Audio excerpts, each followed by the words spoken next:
I buried my mother a month ago, making sure to leave her phone in the casket as she wished. I called her 2 days ago, and something answered. Written by Coureherritt, and found in the No Sleep subreddit. My mother died in a tragic car accident. It was a Saturday morning. She went out to buy some presents for her grandkids. Thanks to the slippery roads and the dumb drivers, she ended up getting hit while walking on the sidewalk, dying on impact. And in some twisted turn of events, everything she bought survived, almost in perfect condition. We buried her soon after, and I remembered how one night we were having drinks, reminiscing about my childhood. She sarcastically said how I should leave her phone in the casket once she dies, in case she wakes up, and we both laughed at that. So I did just that. I left her phone because I thought that's what she'd want. She also gave me some peace of mind. The following month came and went, and I don't really remember much of it. It was all a blur. I wasn't in my right mind. I was mourning in my own way.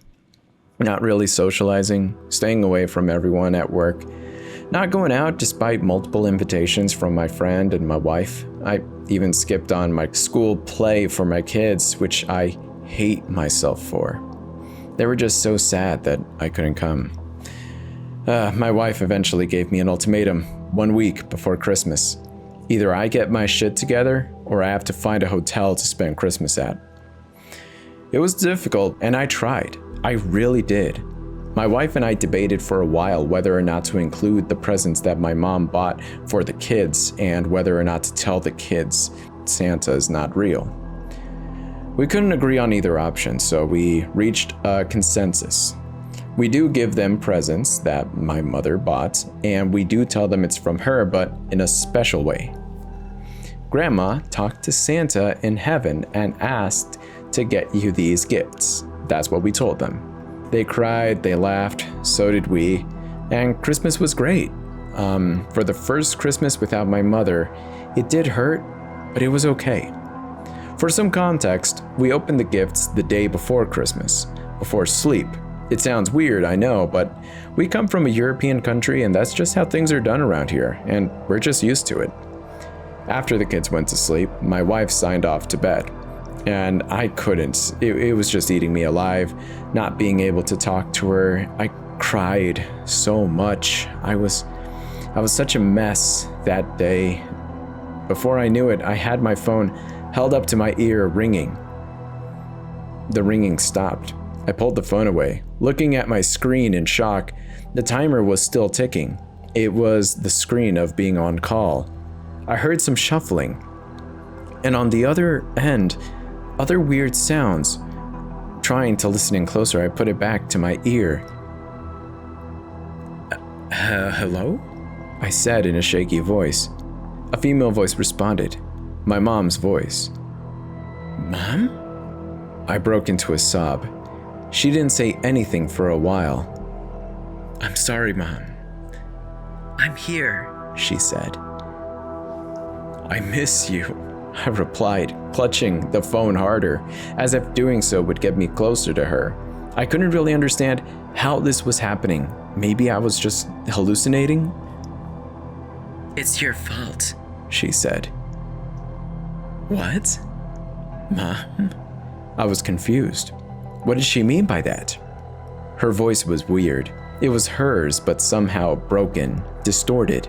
Maybe the connection was bad? I mean, she was below the ground.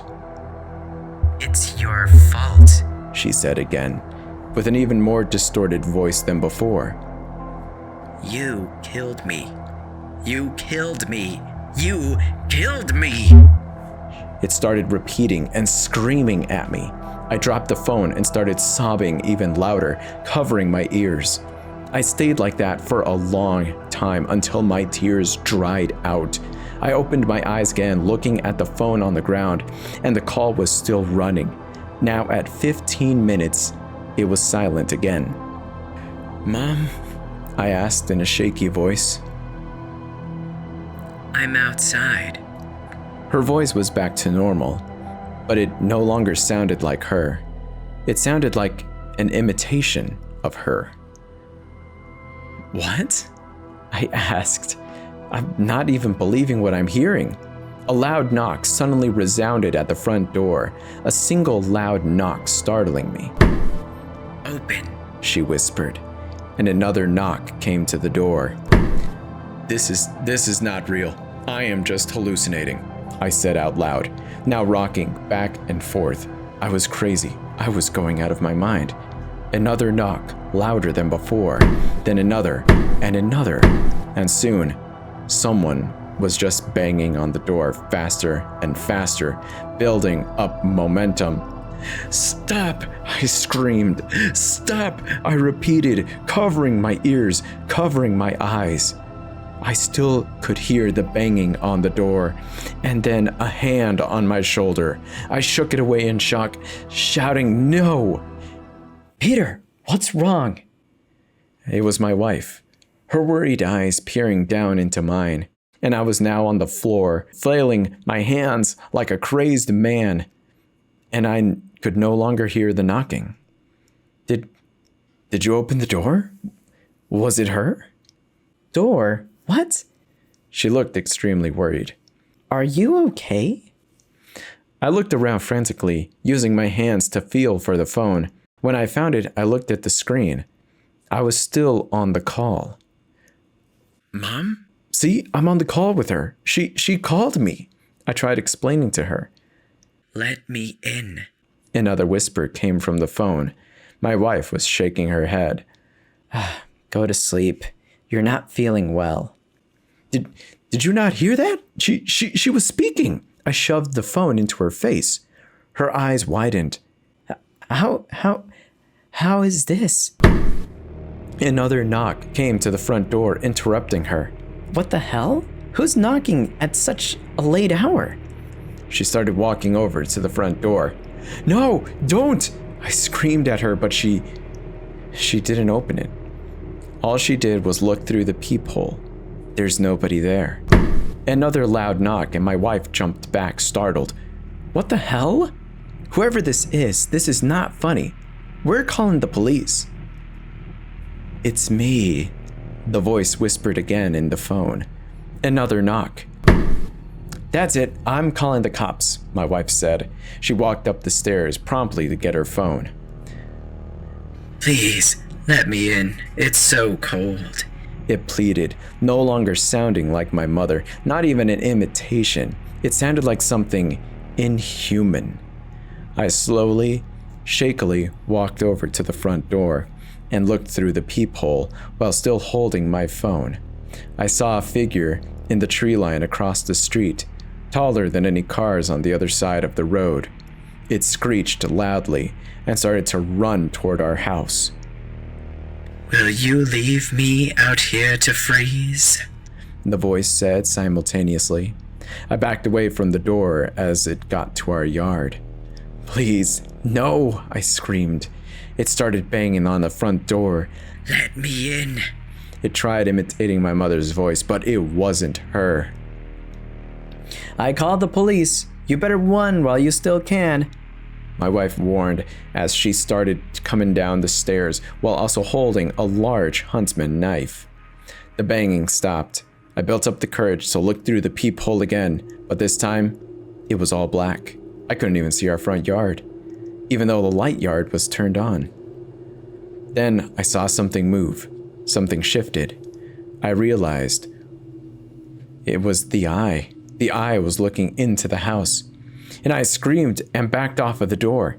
What is it?" my wife asked. I couldn't stop screaming while pointing at the door, trying to form words into my mouth to warn her, but I couldn't. "That's it, asshole. I have a knife. I'm coming out. You better be gone by then," she warned while walking up to the door full of fake confidence. I tried to tell her, I tried to explain to her, but the words just wouldn't come out. I was just whimpering. Then she opened the door. "I'm coming out!" And it towered over her, almost double in her height. My wife froze, not even looking up. It screeched loudly and picked her up. I couldn't move. I was frozen. My wife started screaming as it ran off and back into the forest. I could still hear her screams long after she was gone. I was in shock, still frozen. Eventually, the police came, trying to question me as if I was completely unresponsive, and all I could mutter out was that it took her.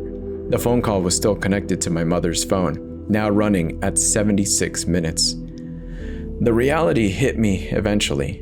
Whatever it was, it took my wife. I calmed down despite my circumstances, and I was able to explain to the cops. They sent a search party into the forest, but nobody was able to find her.